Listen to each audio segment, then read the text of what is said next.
Hey there folks, Lenny Rudo here for Fish Talk magazine. We're out fishing today on my Caymas 26HB, and it offers a really interesting look at just how you can customize a new fish boat to meet your taste. So let's look at a couple features, a couple custom tweaks we've done to make this boat as perfect as it can be for fishing on the Chesapeake Bay.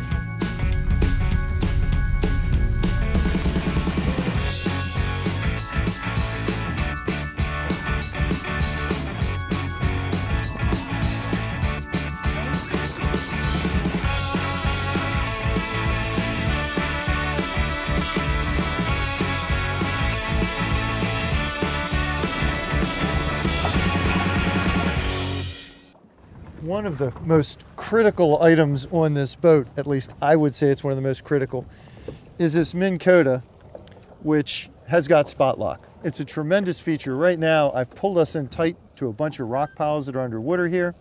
There's some over there, there's some over there. I can park us right in between, hit the button, and we stay put so we can try and catch some fish.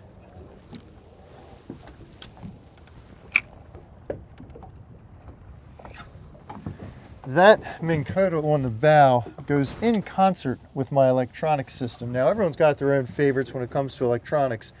I went with the Humminbird system for two reasons. First off, I love this side scan. It just gives me a tremendous view of what's off to the sides of the boat. But secondly, I actually can control that Minn Kota right here. I can press a button to put it in spot lock. I can turn the motor left and right, speed up, slow down, whatever I want to do, which makes it really convenient for me when I'm running the boat.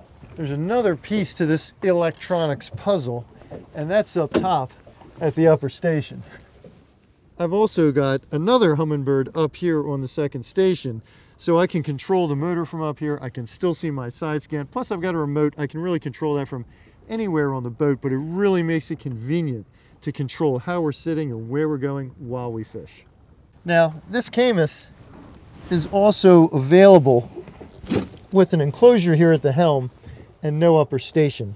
When you get the upper station, there's no windshield. Now, that might be fine for guys in Florida, but here on the Chesapeake Bay, when I'm running around in December looking for trophy-sized rockfish to catch and release, I do not want to be running with no windshield. So, I got this windshield, added it to the boat. It's far enough back that it doesn't interfere when I'm going up and down, but I still get protection.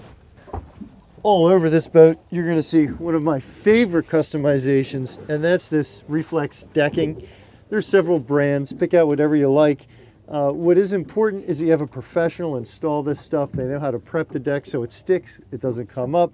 And on top of that, they can do all kinds of tricky, cool custom features like going around your hinges and your screws, and even add touches like this rockfish over here or this redfish over there. Back here on top of the seat, I've got my ruler so I can always measure my fish. We got away from the electronics too quick because there are a couple others I wanted to mention. First off, I've got this Furuno autopilot. The Furuno and the Suzuki outboard communicate with each other. You get some special features that are great for fishing. You can do different trolling patterns and such. So the Furuno was the right pick for me. Now, another one I want to mention is radar. Not everybody thinks you need radar. I say you need radar. It might only happen once or twice a year, but there will come a time when either it gets dark before you were expecting it to, or fog moves in and you just can't see. In those situations, radar is great to have. Added bonus, you can also use it to spot birds. Here's a great one, people. I suggest everybody get this. Right here we have a scan strut phone cradle that's also a charger. You put your phone in there, you never have to worry about where it is. It's not sticking in the pocket all the time, and it's always charged. Every time I step off my boat, my phone's at 100%. Here's another one. This might seem like a little thing, but remember, I've got my own cell phone holder. What about everybody else? Well, I added just a little bit of sea deck, a little strip of that foamy decking material right here inside this cubby so that other people can put their phones or sunglasses, whatever, in there and they won't get damaged. Now, probably the biggest thing from a fishing standpoint that I've done to this boat that I would call completely critical is adding this tackle station. Normally this boat's available with nothing down here or with a slide out cooler. Now, I have plenty of coolers on this boat already. There's a cooler in front of the console underneath the seat.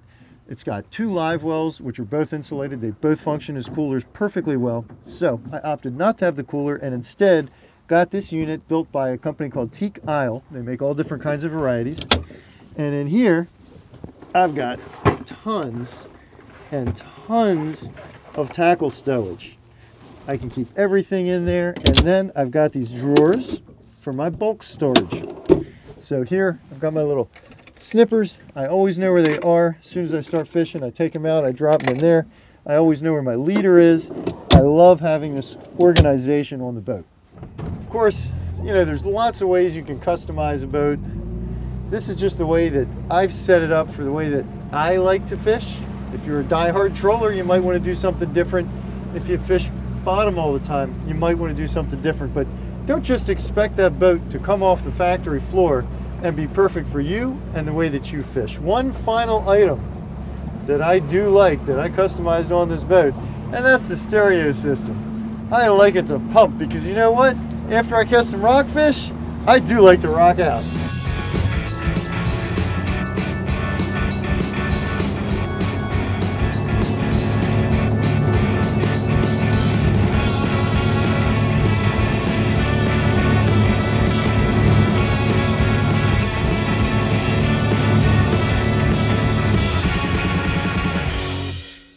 Don't miss another cool FishTalk video. Click below to subscribe.